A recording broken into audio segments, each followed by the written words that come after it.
and welcome everyone. In this video we will see what's the most clever thing someone did with a points promotion. This video is brought to you by Question Response, the channel where you will find the answer to everything. I thank Kernan, Alex Sheath, Darian James and Aaron Me for answering this question. We'll start with Kernan's first answer. The greatest civil engineers are systems thinkers. They weigh variables against resource constraints. They are methodical and patient. They listen. They possess a sharp, creative mind and a great eye for detail. When they are younger, they might have let you cheat on their math test.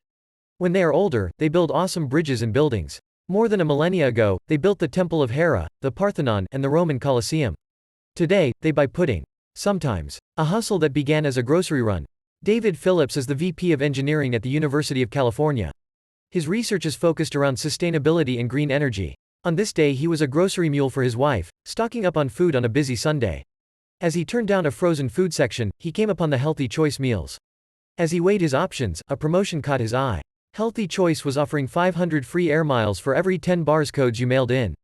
The promotion would go from December 31st to May of the following year. The math instantly jumped out. Doing a quick calculation, a $2 frozen meal provided $1 in air miles. Then he spotted an added promotion. He could get double miles for everything he sent in by the end of that month. Phillips is the sole breadwinner of a family of 4 and was hoping to do a family vacation the following year. He stumbles across an even better hack. He got home with a particularly large set of groceries and explained his plan to his wife. The double points deadline ended in 3 weeks. They spent the first week eating an unhealthy amount of Healthy Choice. Their freezer and fridge were completely stuffed. They realized that strategy could only go so far.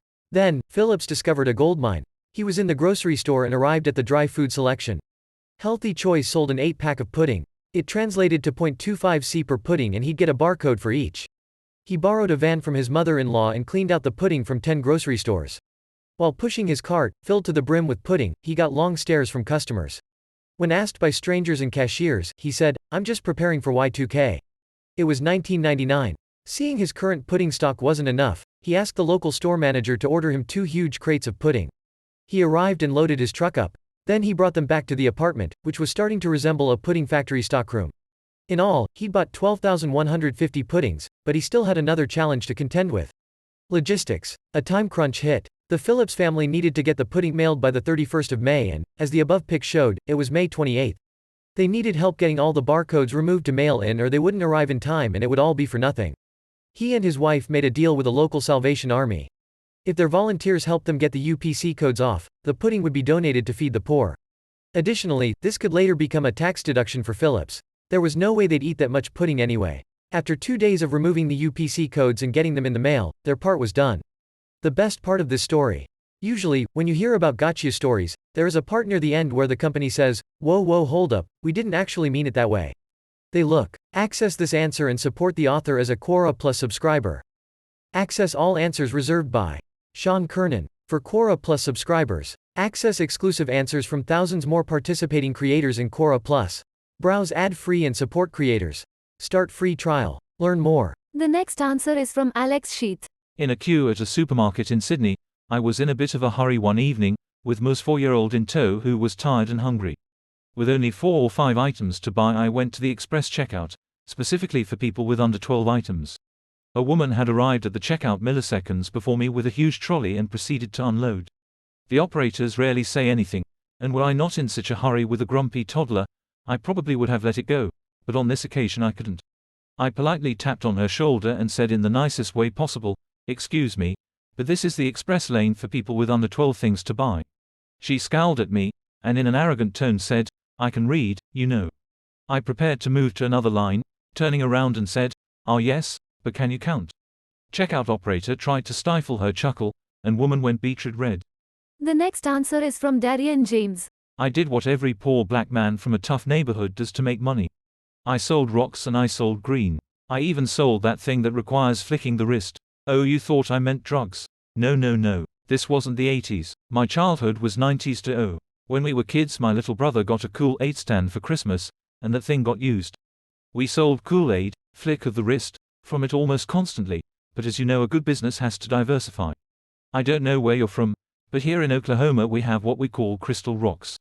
I don't know the geological term, but it's just rocks with little crystals or geodes or whatever on them. One day we collected as much of these we could find of all shapes and sizes, and sold them from our cool aid stand, the rocks. We even sold some to the driver of the ice cream truck. And now we get to the green, not the devil's lettuce, something far more romantic.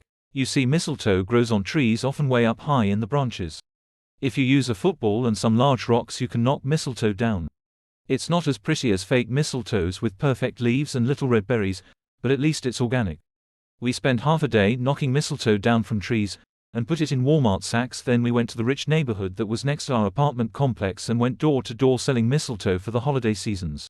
We were natural salesmen, even though we used borderline questionable tactics, as all salesmen do. We told our customers we were raising money for underprivileged kids that couldn't afford their own Christmas presents.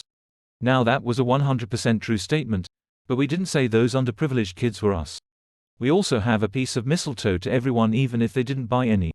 We told them, "Thanks anyways, here you go, have a Merry Christmas." That wasn't a conscious sales tactic, we were just little kids trying to be nice. One lady couldn't purchase any because her child had severe allergies, so she couldn't have it in the house. When she said she couldn't buy any, we offered her the complimentary piece and wished her a Merry Christmas. She told us she couldn't accept it, but thanked us anyways.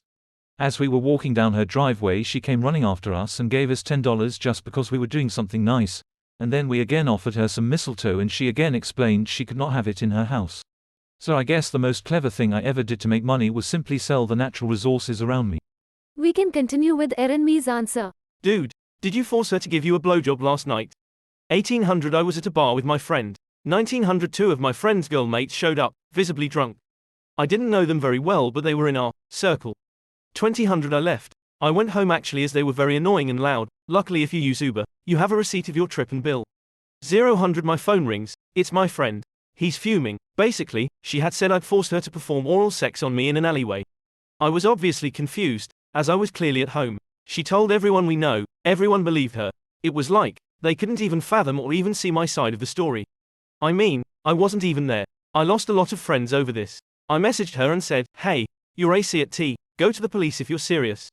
I went to the bar and requested the CCTV of the night. It clearly showed me leaving at 8 p.m. She was there until 11, closing. Even after I proved this with my receipts and the CCTV, no one believed me. They still to this day do not talk to me. I have no idea why.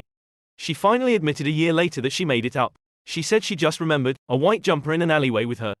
I was wearing a white jumper, but obviously, I wasn't even there. Ruined nearly half of my friendships actually. You know what I was most scared about? That she actually would go to the police. If my own friends can't even see blatant facts, I wonder how a jury would see me. Thinking about it now, I may message her to see how she is doing. Surely you have to be in a very, very bad place to make something like that up. About someone you've literally met only a few times but has always been nice.